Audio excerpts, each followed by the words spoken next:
Lord, make us instruments of your peace. Take our minds and think through them. Take our mouths and speak through them. Take our hands and work through them. And take our hearts and set them on fire for Christ's sake. Amen. Amen. Please. 15 years ago, I engaged a couple of writer friends in the parish I served at the time to come up with a series of vignettes drawing on Matthew's parables. And my friend Mike Lyons wrote this little skit about the seed that was sown among the weeds.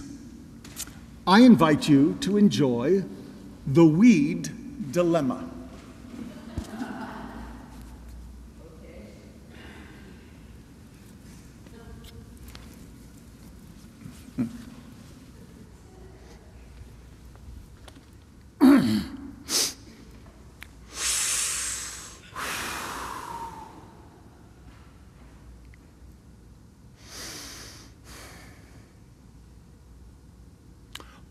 All in all, Lord, a pretty good season. I know the drill. I know what you want from me. The farmer, he plows the field, he plants the wheat, and I'm all over it. Your will is my command, not the slightest complaint. Although my sciatica, it's like knives stabbing into my leg. I wish to bite them off with my teeth, but do I complain? I do not. Because I've seen your handiwork.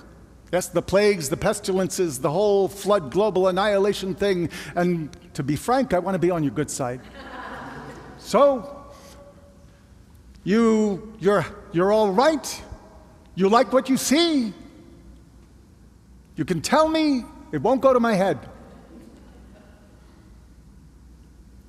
Okay, again with the silence. Very inscrutable. Yes, the whole mystery thing, you own it. Master! Master! Hey, praying here. The master of the house is having a private word with his good friend, the Big G, and you just come barging in? Oh, forgive me, Master, how thoughtless of me. I will wait right here in total silence while you pray. Okay. Go right ahead. Mum's the word. Even though this news is pretty bad and could mean death and starvation for all of us, but don't mind me. Servant, you are not very conducive to meditation.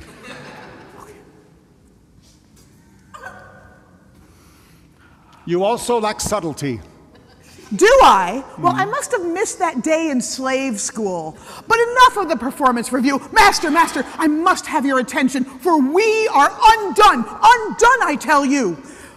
While we were sleeping, our enemies crept into our wheat fields, and they...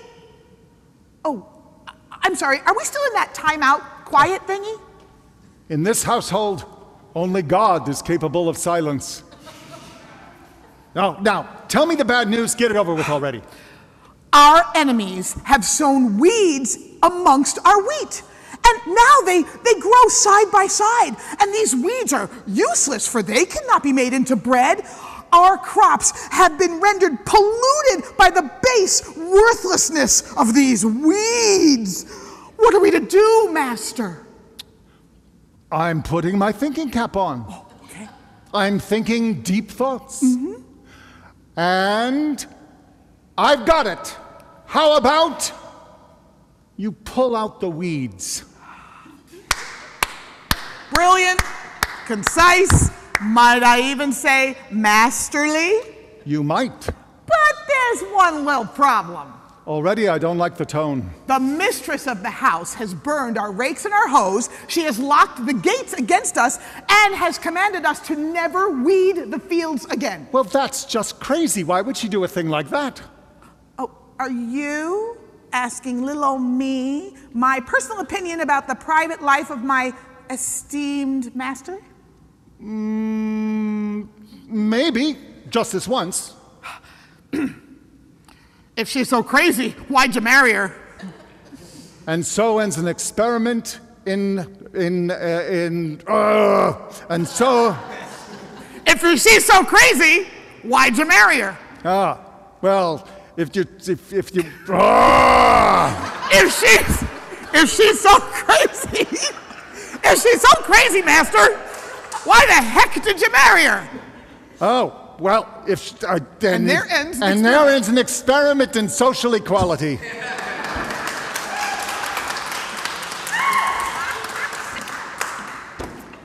I'll tell you that she was not crazy when I met her.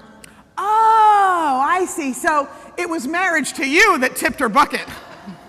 Servant, I'll have you know that she was struck by lightning. Oh, right. That's right. When you commanded her to guard the sheep in the pasture in the middle of a rainstorm, lightning in a storm. Who could have seen that coming, huh? Clearly not her, or she would have ducked. So that's when her soothsaying ways began then? And they haven't taken a day off since. I tell you, she used to be right about almost everything before the lightning. Now, oof, I tell you, there's a reason there's no Mrs. God. It would be redundant. Ha! Thank you, folks. You've been a great audience. I'm here all week. Oh, try the fatted calf. No, I kid. She's a good wife, and she means no harm. Bring her to me, and I will reason with her. Ah, wife, it's good of you to join me while I'm in prayer. And God, to see he still, agree with everything you think. I'm pleased to say that we're in perfect accord. Husband, you are not praying. You're talking to yourself. Lovely to see you, too. Now, what's this I hear about you refusing to let the servants weed the fields? We need our wheat to make our daily bread. Why do you prevent the workers from separating the good from the worthless? Husband, I do no such thing. Did you not burn the tools and lock the pasture gates? Oh, sure, that I did. I see, good wife. And do you not see how this might be considered an encumbrance to the weeding process? Well, tell me, husband, what is a weed? I need this. Oh, my reflux. Well, listen. If I tell you may I suggest that anything that is in the wheat field that isn't wheat is a weed and needs to go away? Nicely parsed, husband. Elegant, simple, but wrong. Yeah, God, it's definitely the reflux. I may be needing some goat's milk. It's not reflux. You don't have reflux. Now bring me these weeds that I may recognize their worthlessness. Split the weeds. Yeah. Oh, yeah. Now, what would you call this, good wife? Can we make bread from this? I would call that ox thistle. And no, you can't bake bread with it. But it signifies very acidic soil that you have to amend before you can even think about planting wheat. Oh, field pepper grass. Now that signifies alkaline soil. Already I don't like where this is going. Oh, yes. And, potato vine. Now that is signifying soil that's too dry. Now sandbur signifies sandy soil. And wild garlic, now that means the soil is too dense. And horse nettle? Oh, wow. Yeah, that says that's hard pan. Yeah, can't plant anything in that. But lamb's quarters, purslane, and dandelion, they say plant the wheat here and it will flourish. Plus they're delicious in a salad. Salad? That could knock down the reflux. Would you be a doll and make me... don't have reflux. Now, what else we got here? Now, goldenrod and cocklebur, they prevent armyworm from feeding. Very important. And what is this? Wild mustard, primrose, and amaranth. All of those attract ladybugs, and the ladybugs devour the sticky gnats. Wife, has there ever been a weed you didn't like? Again, husband, I ask you, what is a weed? You're setting me up, aren't you? Could it be that a weed is a plant whose value is yet to be discovered. I don't know. I have to think about it. What, is there a clock ticking? Am I on a quiz show? Yeah. No, everybody go away. I'm going to talk to God now. He will know.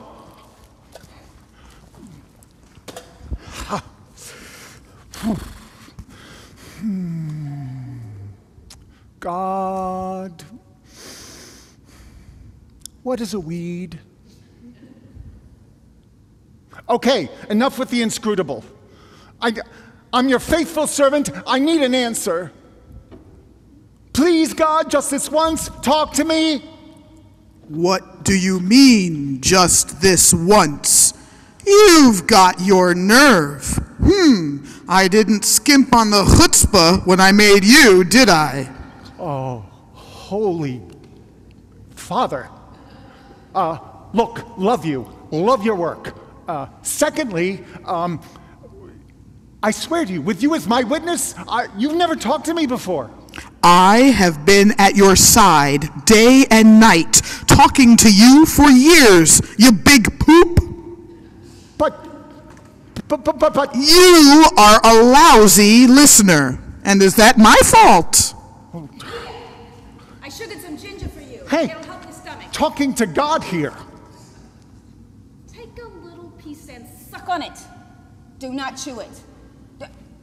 Do not chew it. Why do I bother? He's gonna chew it. Sorry. The wife. You understand? Or maybe not? Anyway, weeds. Good or bad? It's all about perspective, and I don't expect you to have mine, although you could try a little harder. You've really been by my side every day? Try the sugar ginger. I made it special. Suck on it. Do not chew it.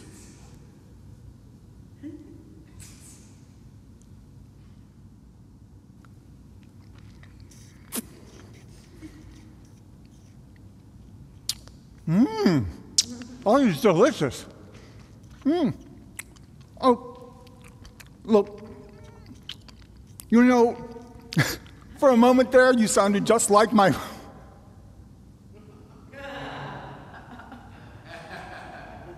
Oh, God? Yes, farmer? For the rest of my life, will understanding taste like ginger?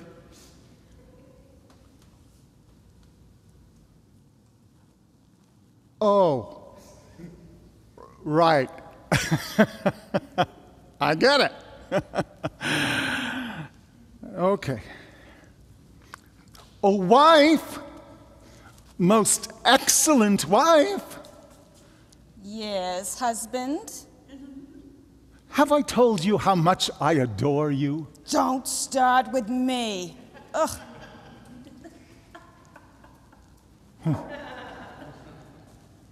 Curtain.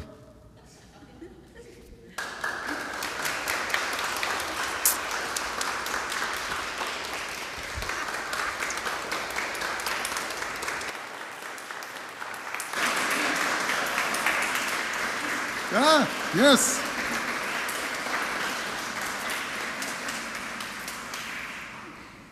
And now the denouement. No, one of the points made in our parable and in our play is that God warns humanity not to be so quick to define and destroy the other.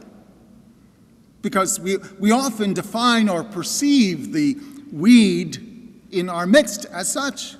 And in doing so, we often do great harm to the innocent and destroy that which may be life-giving. So let's face it, weeds and crops are not always indistinguishable, especially before full maturity.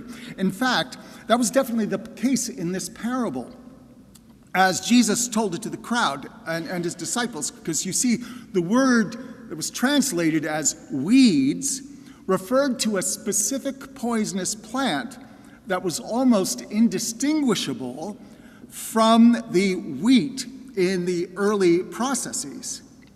So an overzealous or perhaps an arrogant farmer might be so sure of his botanical judgment that he could easily destroy the valuable wheat crop, in the process of weeding out what he perceived to be the result of a demon seed. But Jesus is heard saying, "Hey, buddy, not your job." Right? Let God's agents sort it out in the end. Because, of course, we're likely to screw it up. By implementing violence to prevent the threat of destruction by the enemy, we humans often engage in exactly the sort of evil that destroys innocence and perpetuates the evil of violence. Because let's face it, every major war has had its roots in earlier conflicts. Right. The winners of each war always frame their narrative in the language of righteousness or divine favor, but the blood of innocence inevitably fuels the anger and resentments that perpetuate future incarnations of the conflicts. Now, our hearts break for the innocents who've lost their lives as a result of all of these conflicts.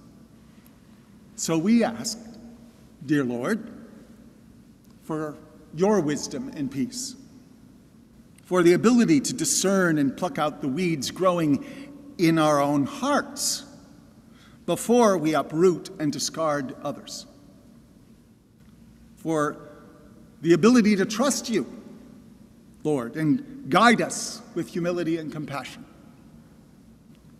And then may the peace of Christ prevail in our hearts and in the world. Amen.